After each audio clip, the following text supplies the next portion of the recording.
No free internet. Most people grow up thinking the internet is just part of life. You search something, and the answer appears. You watch videos from anywhere in the world.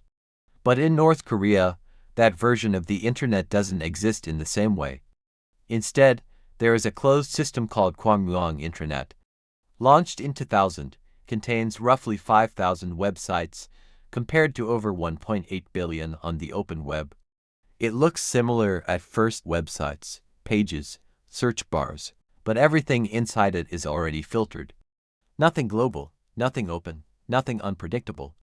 Less than 1% of North Koreans have ever accessed the global internet. Even top officials' browsing is logged. Imagine growing up thinking this is the entire internet, and never questioning it. And that's where the pattern begins. Because control doesn't stop at information that spreads into everything else. Approved hairstyles only. Even something as simple as a haircut isn't fully personal. In most places, it's expression, but here, it's guided. Approved hairstyles are displayed in barber shops like official choices. According to a popular myth online, there are 28 state-approved styles, roughly 10 for men and 18 for women. All are very conservative and simple. Long hair on men was called socialist corruption. Nothing too unusual, nothing too individual. Because even appearance is part of structure. Whether the exact number is real or exaggerated, the message is clear. Your hair is not entirely your own. Even Kim Jong-un's own haircut is said to be excluded from any list, kept unique and untouchable. When personal style becomes selection, not choice, and once appearance is structured, movement becomes the next thing to notice. No leaving the country.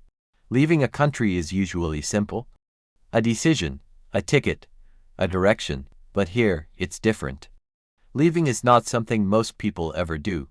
For many, it is not even part of possibility.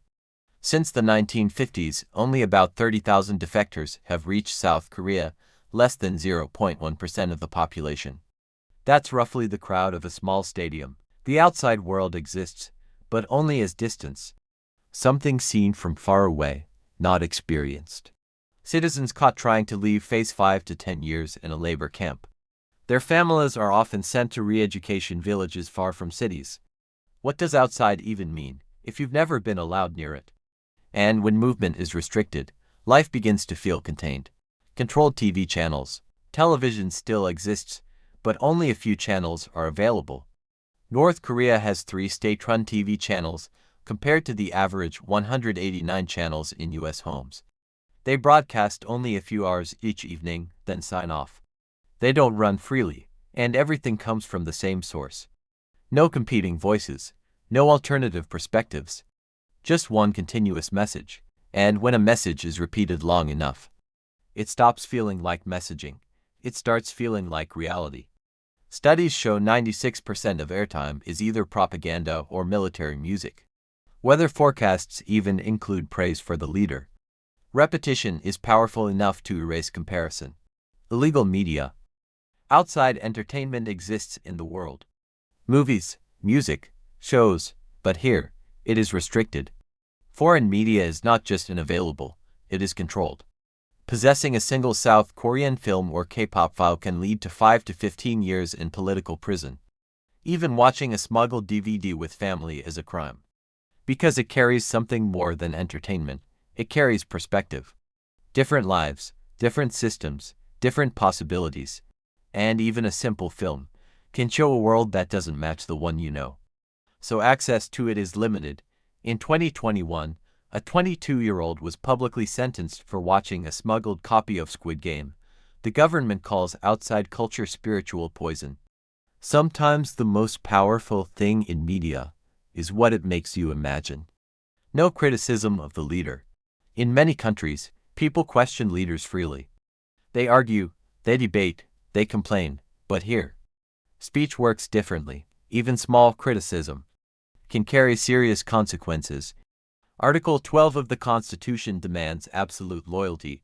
Criticism is anti-state activity. A joke about the leader can mean 10 years in a camp, so over time, people adapt, not by forgetting how to think it, but by learning not to say it, and silence becomes normal. Over 100,000 people are held in political prison camps known as Kwanliso, according to defector testimony. That's more than the population of many small cities. So, what do you think? What disappears first, speech or thought? Strict clothing rules. Fashion in most places changes constantly. People express identity through what they wear. Fashion shows expression, identity, personality, and freedom. But here, clothing is more controlled. Blue jeans were banned until the 2010s. Ripped or flashy styles are still illegal. Miniskirts and piercings also banned. So what can you wear? Nothing too bright, nothing too unusual. Because standing out is not the goal. Blending in is, and over time, individuality shifts into uniformity. Special customs police patrol Pyongyang on holidays. They check hemlines, logos, and even the color of socks. Offenders are fined publicly. This is when difference slowly becomes something you avoid, not something you choose. Collective punishment. Family. One of the most powerful systems is invisible at first. It's responsibility. In some cases, consequences don't stop with one person. They extend outward, to family, to relatives. Sometimes even further. North Korea uses 3 generations of punishment: grandparents, parents, and children. A UN report called this crimes against humanity. Which means every decision affects more than just the individual. It affects the people connected to them. In 2017, a fisherman accidentally crossed the border into South Korea. When he was returned, his parents and siblings were sent to a labor camp for 5 years, even though they did nothing wrong. So, when every action carries more than your own weight, behavior changes naturally. Mandatory propaganda everywhere. Information is everywhere, in schools, workplaces, public spaces.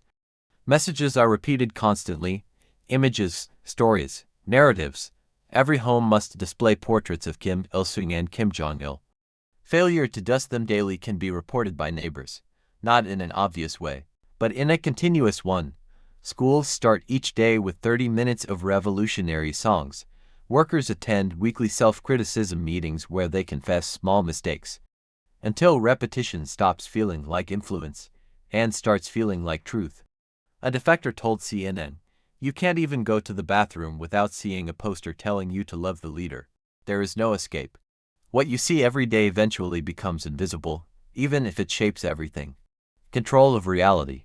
At the center of everything is something deeper than rules. It's information itself, because when information is controlled, everything built on top of it changes. North Korea rewrites dictionaries. The word freedom is officially defined as Western poison. Democracy means decadent capitalism. What people understand about the world depends entirely on what they are allowed to see. And when there is only one version of reality, there is nothing to compare it to. Even maps are falsified. South Korea is shown as an empty occupied zone with no cities. North Korean students never see a real world map. No alternative, no contradiction, no outside reference, and without comparison. Reality doesn't feel constructed, it just feels normal. Most North Koreans genuinely believe they live in the best country on earth because they have never seen any other version of reality. If you enjoyed this video, subscribe for similar ones next.